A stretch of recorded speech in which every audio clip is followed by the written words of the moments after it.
Hola, buenas tardes. Soy Francisco Balbuena y voy a realizar mi presentación del trabajo individual de la asignatura Cálculo, Ensayo y Diseño de Máquinas, que consiste en el desarrollo y análisis de una máquina desapiladora de baldosas. Bien, en esta diapositiva podéis observar el contenido de la presentación, que consta de una introducción, una descripción del funcionamiento y de los módulos, luego un cálculo y análisis de los parámetros, la lista de piezas y planos y por último la bibliografía. Bien, en el apartado de la introducción voy a comentar que el proyecto ha consistido en desarrollar una máquina que automatice el proceso de deposición de baldosas en esta máquina de corte por agua. Los datos de partida han sido esta pieza CAD de la máquina de corte por agua y de la carga de baldosas. Tras seguir un proceso de diseño y desarrollo de un sistema automático, el resultado final ha sido esta máquina que veis aquí. Bien, en este apartado voy a hablar de la descripción del funcionamiento de la máquina desapiladora. El funcionamiento de la máquina desapiladora toma comienzo en el módulo A, donde un operario con una carretilla coloca el palet con las baldosas. Después, otro operario se encarga de empujar esta carga de baldosas desde el módulo A hasta los brazos elevadores del módulo B, como veis en esta foto. Cuando la carga se deposita en los brazos elevadores del módulo B, el operario debe accionar un pulsador que activará este motor eléctrico. El motor eléctrico transmitirá las revoluciones mediante unas poleas a este husillo de bolas. El husillo de bolas lo que va a hacer es proporcionar un desplazamiento vertical del brazo elevador y de la carga.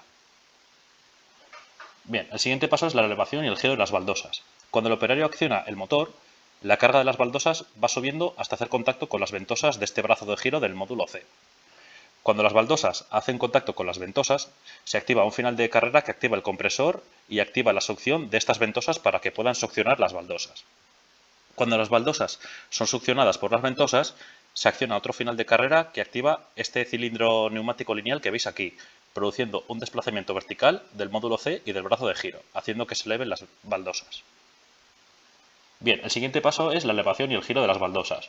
Cuando las baldosas han sido elevadas, se produce otro contacto con un final de carrera que hace que este cilindro de giro produzca un giro de 180 grados de la baldosa hasta que esté por encima de la cinta transportadora de la máquina de corte por agua.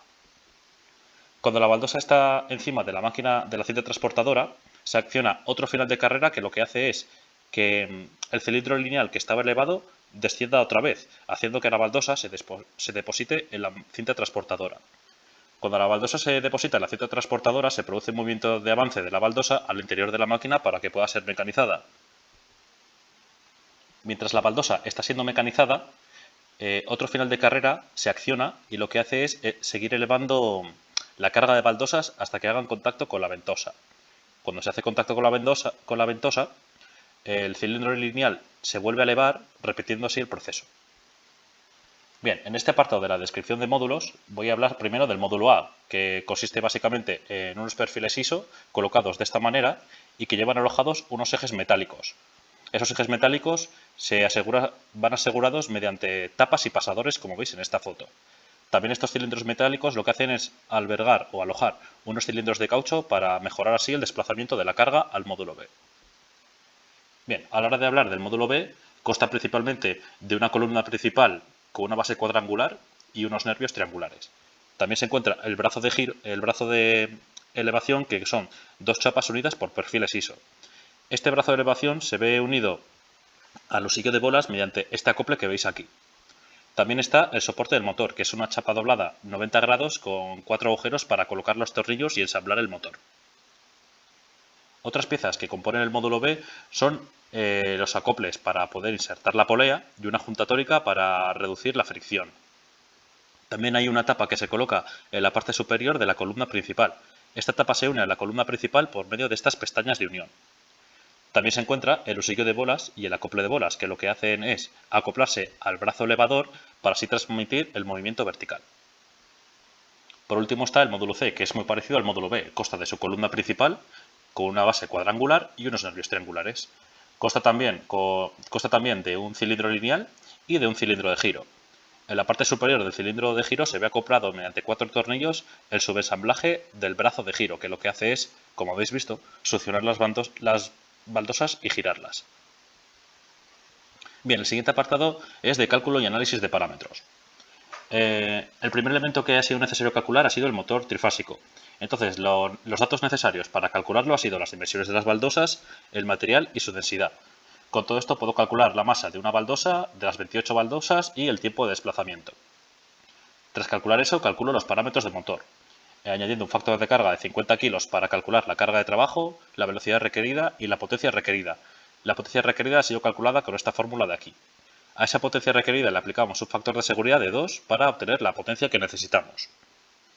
Y en función de esa potencia que necesitamos, elegimos un motor comercial. También es importante mencionar el cableado eléctrico que sigue el motor. Aquí podéis ver un ramal de potencia y un ramal de mando, con un pulsador que acciona un sentido de giro y otro pulsador que acciona otro sentido de giro.